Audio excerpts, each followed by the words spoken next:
We're staying on board with Lunchbox, who just got a killing spree. Now he's got some ball time. They retake the lead with the oddball. It's 84-80. Just 7 minutes left in this game, Sonny. What's your prediction? Well, right now, I'm liking what I'm seeing out of Instinct, but you know what?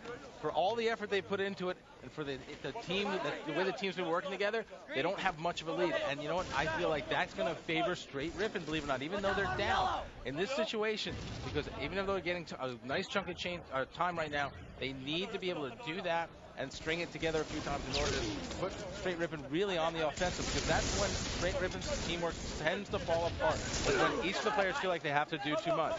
Right now, the game's still close enough that Str8 Rippin feels like they're in it. Well, let me talk a little bit about this kid we're watching right now. It's Lunchbox. He was holding the ball. He grabbed the sniper kill, top screen, held the ball for another 10 seconds, picked up 2 more kills, and grabbed the camo. He has really stepped it up, and when Lunchbox is on, just like last year on 5K, he is the team's best player. But his problem is his inconsistency and his lack of motivation at some points. He gets down on himself and brings the team down. But he seems to be able to shrug this off so far against Str8 Rippin, not allowing those first 2 games to get to his head. He is keeping his team in it, and check out the play as he's chasing down Legit. Huge play by Legit. Nice job to toss off that ball because everyone was set up at Blue Tower, but it looks like Instinct is going to regain control of that oddball right away.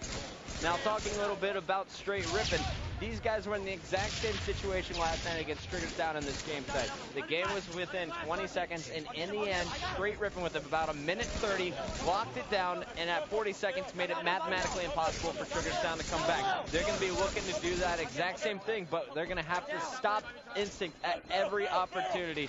They cannot allow Instinct to get ahead 30, 40 seconds. That's right, Puckett. And right now, as you said, that ball is still sitting there. Instinct surrounding around it. Neighboring crew not able to get a hold of it. Elamite trying to sneak in, but Lunchbox getting more time. You know what? Right now, Instinct making me look like maybe I'm wrong there. They're getting more of that time, as you said. Right now, up to a 25-second lead.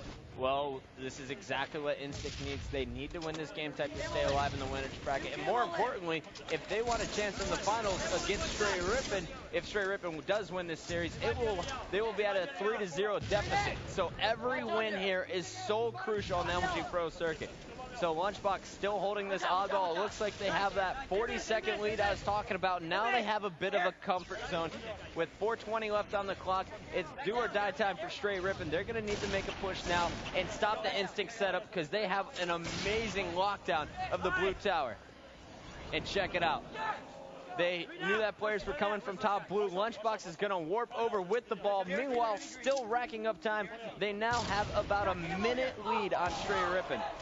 And Macchio is going to town with the sniper. I don't know who to watch, Macchio or Lunchbox. Lunchbox is playing so smart with his oddball, though. It feels like we're watching a lesson. Instinct really showing us something here. They could have gotten down on themselves, but they refused. They stayed in the game. They kept it close. And now, an interesting play there, but I like it.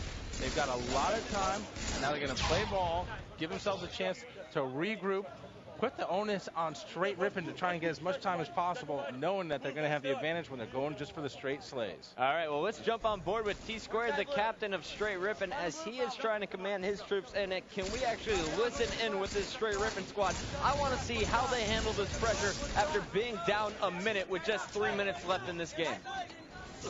Under glass. Under glass, 2 dead.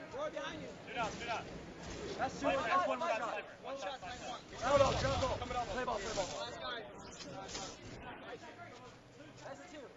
Under glass. They're going to go for ball.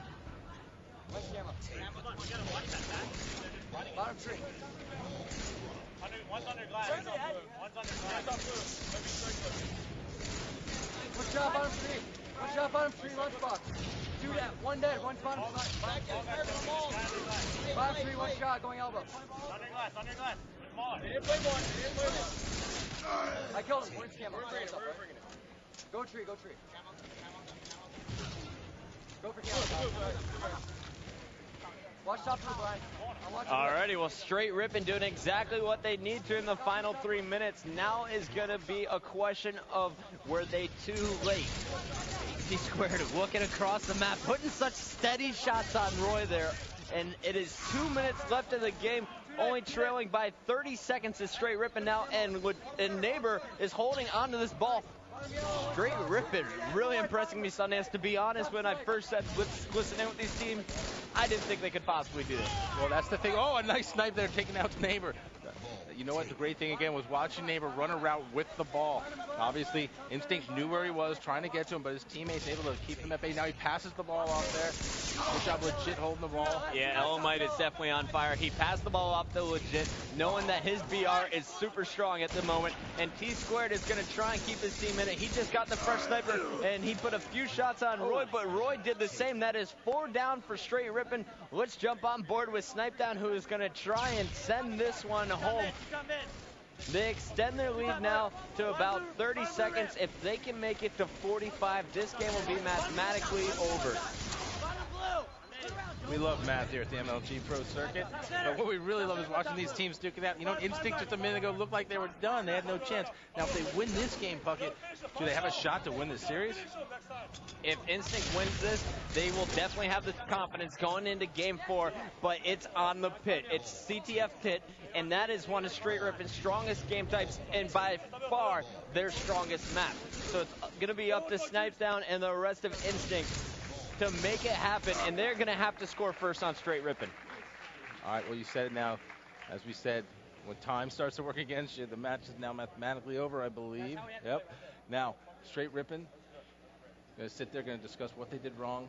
The T-Squared now leading the troops. Yeah, he's not even playing that much right now, Sunnice. He knows the game's over. He's going to say, let's finish it. This is the first loss for Str8 Rippin so far this tournament. And you know what? The key is being able to shrug that off, being able to forget about it. We're going to take a look at the stats here in a second, and we're going to look at how it all broke down here. It was a great game of Guardian Oddball. Instinct able to take that one. Str8 Rippin at the end there, working on the strategy for the next game, telling each other what they need to do. Now let's take a quick look at the stats here. We had Instinct on top. Lunchbox there. 109 seconds on the clock. 23 kills. 19 deaths, that's a +4. Huge game out of Lunchbox. I was so impressed by his play. Snipedown, making things happen still. But Roy, most kills for his team last game, most kills for his team this game. He is really stepping it up. These guys are going to have to continue the momentum going into Game 4 coming up next. As you mentioned, Str8 Rippin going to be playing really hard next, trying to keep this one going, trying to send Lunchbox and crew down to the lower bracket.